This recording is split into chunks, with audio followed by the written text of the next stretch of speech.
Antes de iniciar, quiero invitarlos a nuestra fanpage de Facebook, donde encontrarás todo nuestro contenido de horror. Les dejaré los enlaces en la descripción y comentarios. Sin más, comencemos.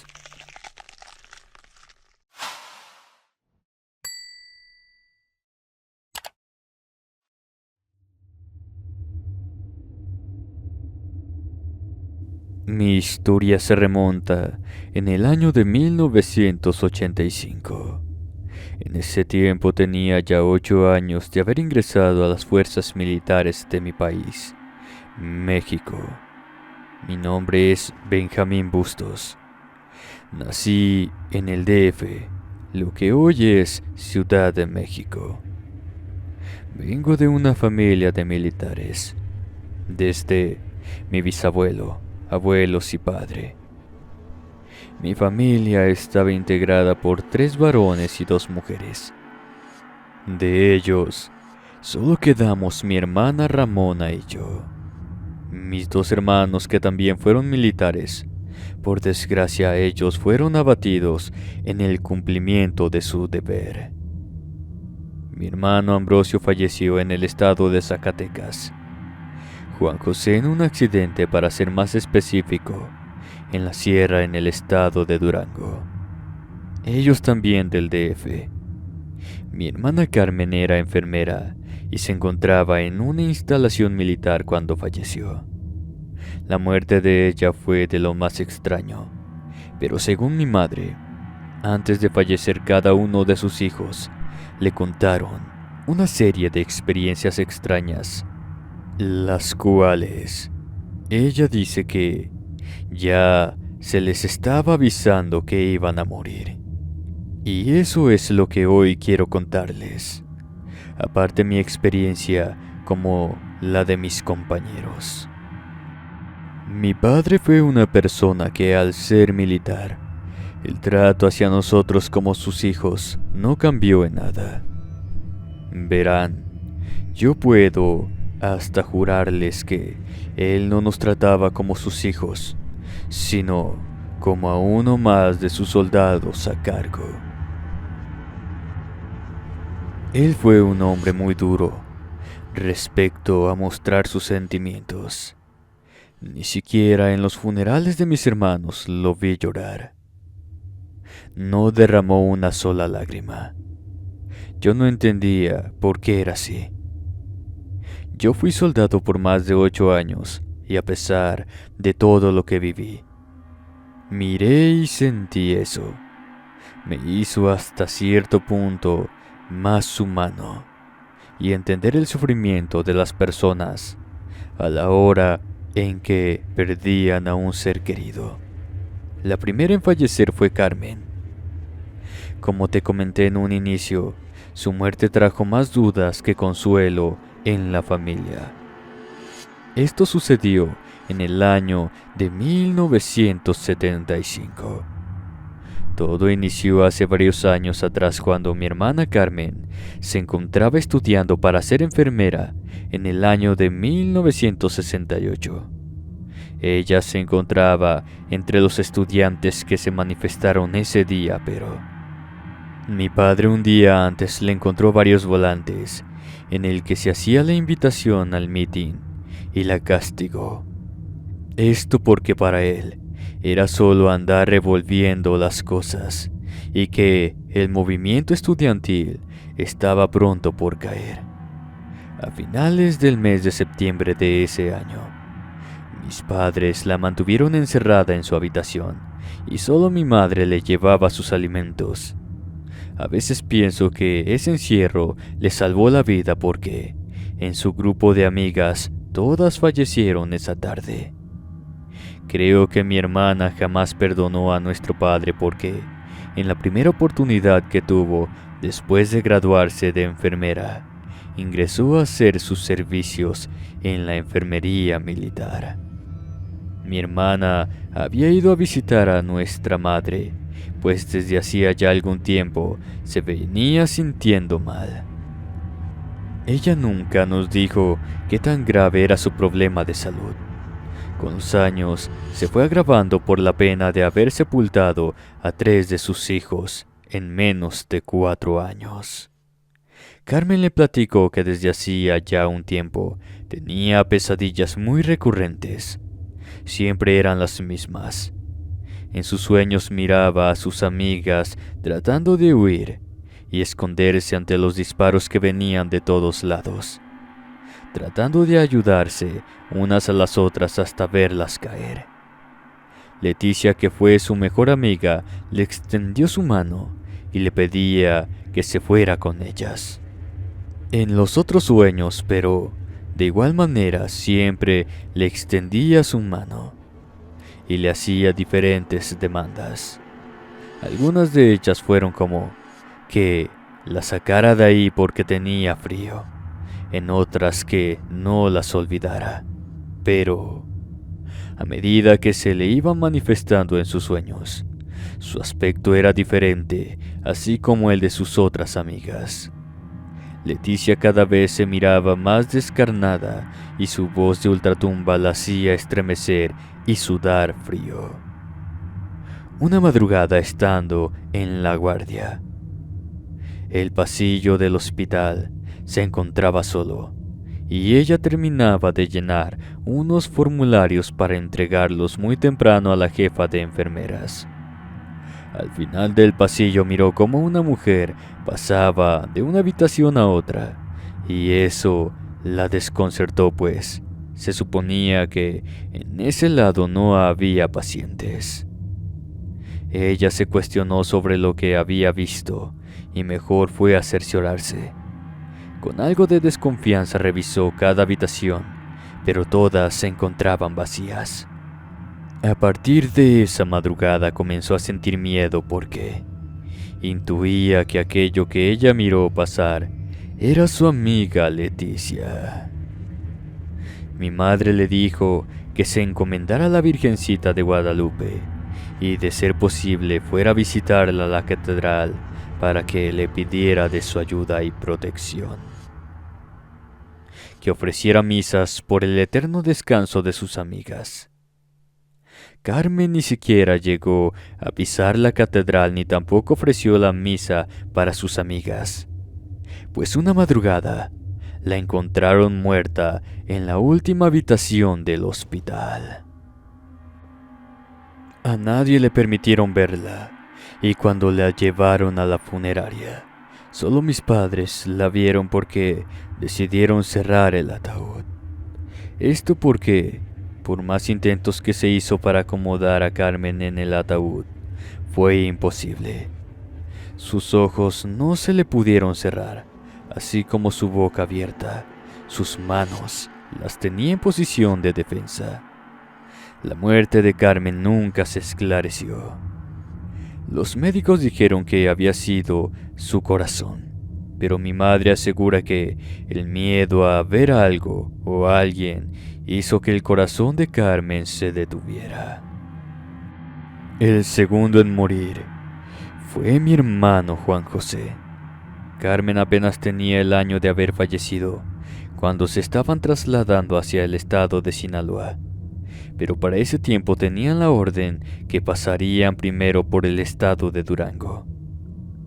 Entre los años 1976 e inicios de la década de los 80, se dio inicio a una de las primeras operaciones en contra del tráfico de estupefacientes en nuestro país.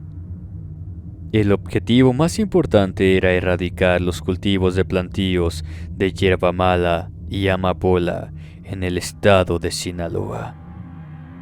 Pero a alguien no le pareció y fueron emboscados en la sierra. Alguien dio aviso y se enteraron que ingresarían por el estado de Durango. En la huida fue cuando el vehículo, por desgracia, se desbarrancó. Mi hermano quedó dentro del vehículo al igual que varios de sus compañeros. Algunos alcanzaron a salir y otros no. Mi hermano, en su intento por brincar del vehículo, fue en esos momentos que éste se incendió y cayó en lo profundo de la sierra. El operativo al que se dirigían tenía prioridad, así que solo informaron de lo sucedido. Todo aquello tomó tiempo para sacar los cuerpos de los soldados, aunque déjenme decirles que no tenía la intención de hacerlo, y el funeral se llevó a cabo casi después de 6 meses de lo ocurrido. En el ataúd no había un cuerpo en sí, como espera uno ver. El cuerpo prácticamente era trozos de carbón de lo que había quedado de mi hermano. Mi madre se negaba a que eso fuera su hijo, pues. Ella quería ver su cuerpo intacto para saber que en verdad aquella masa negra era su muchacho. Él, al igual que Carmen, le contó a nuestra madre que desde hacía unos 15 días antes de irse a Durango, le dijo que estando una tarde reunido con sus compañeros, uno de los soldados le preguntaba si no le daba el olor a carne quemada. Ellos solo se reían y le contestaban que solo pensaba en comida, pero él les aseguraba que no era así. A Juan José también le daba ese olor, pero este se mezclaba con olor a gasolina. Apenas habían transcurrido 2 años de la muerte de Juan José, cuando Ambrosio se encontraba en la sierra de Zacatecas. Una mañana recibió una llamada y le dijeron que había una vacante en uno de los puestos en los que él estaba interesado, pero que para eso tenía que ir a la sierra y eso le daría aún más reconocimiento por parte de sus superiores. Mi hermano no le informó a mi madre de qué se trataba todo aquello. Mi hermano no le informó a mi madre de qué se trataba todo aquello. Yo varias veces lo miré dudando si debía ir o no, pero después de tantos esfuerzos no podía dejar ir esa oportunidad. Al igual que Carmen, él también tenía sueños recurrentes, pero nunca le habló a mi madre de estos o las pesadillas que tenía. Pero mi madre podía ver en los ojos de su hijo el miedo que tenía de irse a Zacatecas. A Ambrosio no lo mataron estando en acción. Para su fortuna cumplió la orden que se le había dado en la sierra de Zacatecas, y cuando regresó le informaron que sería relevado de su puesto ya que era uno de los altos rangos dentro de la fuerza militar. Por desgracia mi hermano no era el único que aspiraba a ese puesto. Había otro de los soldados al cual no le pareció que se lo hayan dado a mi hermano. Así que delante de varios de los soldados, este le dio varios tiros, y antes de que lo detuvieran, se voló la chapa de los sesos. Por varios años pensé que sería el próximo en morir. Estuve a punto de retirarme cuando sucedió lo del terremoto del 85 en México. Se suponía que después del desfile militar del 16 de septiembre me darían mi baja, pero bien dicen que uno pone y Dios dispone. La mañana del 19 de septiembre me encontraba en casa de mi madre cuando sucedió la tragedia. Mi única hermana que me quedaba. Ella y su familia vivían a un lado de la casa de mi madre. Ella estaba por salir a dejar a sus hijos a la escuela cuando todo sucedió. Ella y mi madre se quedaron en la casa con los niños. Les pedía que por favor no se fueran a mover de ahí mientras yo tendría que presentarme en el cuartel. Realmente no se podía llegar a ningún destino porque todo era un caos. Todo estaba diferente esa mañana. Parecía que habían bombardeado la ciudad. No era la misma que hacía unas horas había visto. Se miraba a las personas caminar sin rumbo.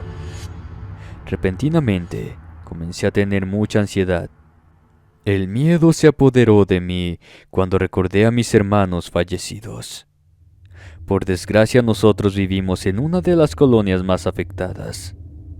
Era imposible trasladarme, y no me quedó de otra que ayudar a las personas de mi vecindario. Las horas parecían no transcurrir, y entre más buscábamos debajo de los escombros, más personas encontrábamos, algunas con vida, otras por desgracia ya fallecidos. Por unos instantes pensé que quizá ya había llegado mi momento.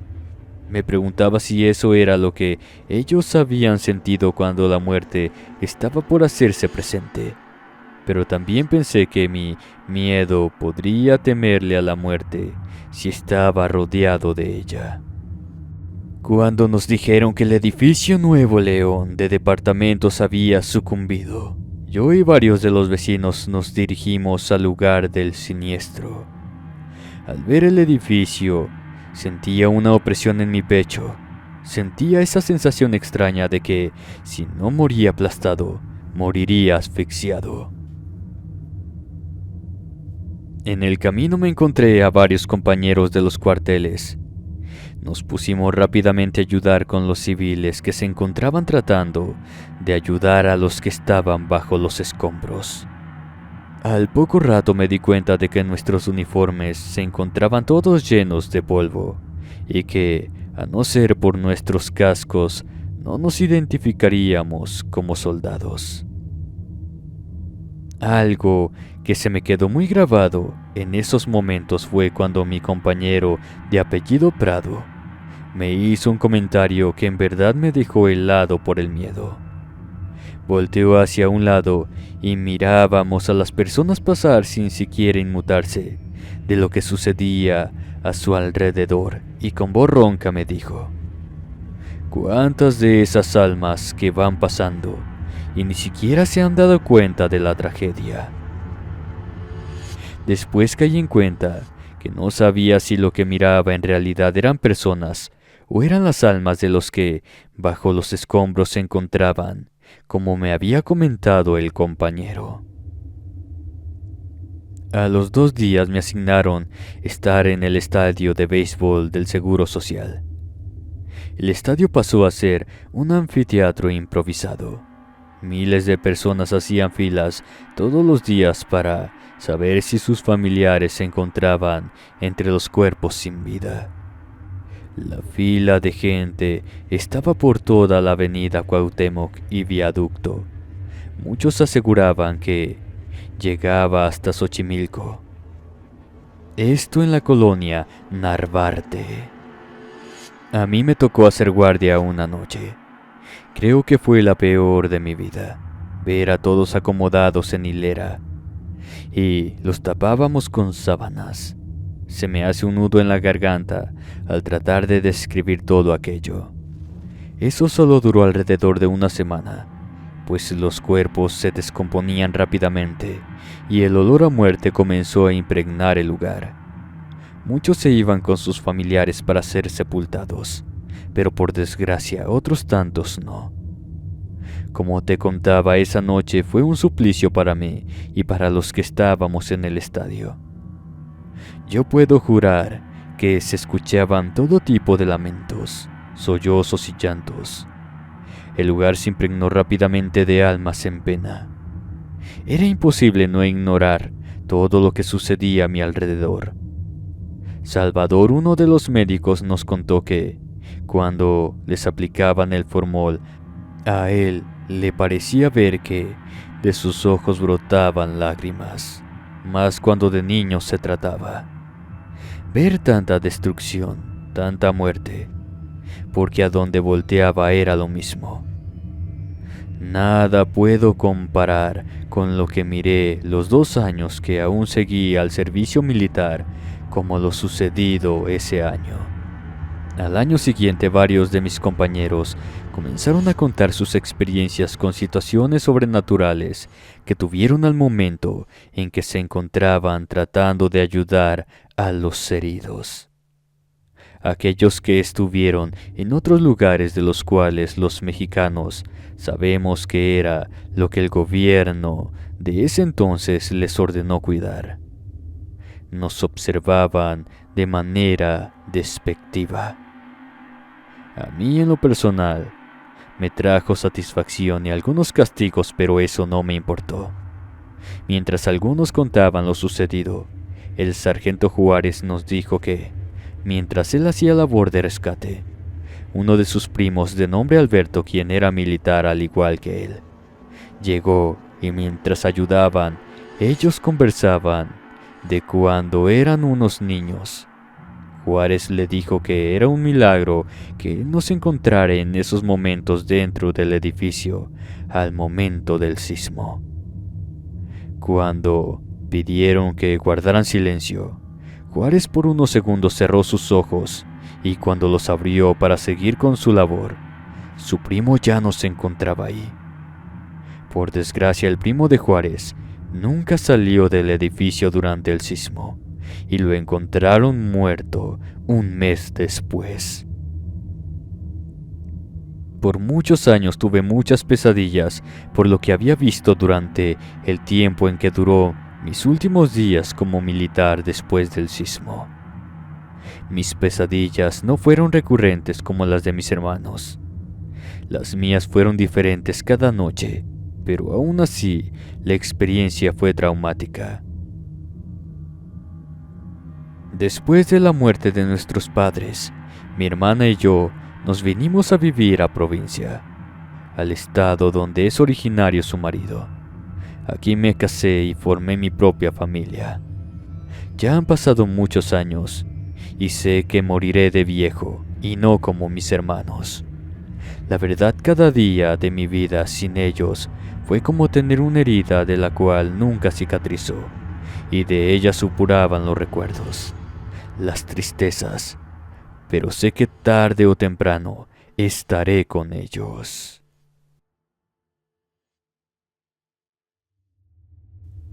Amigos, espero les haya gustado el relato de difuntos, experiencias de militares.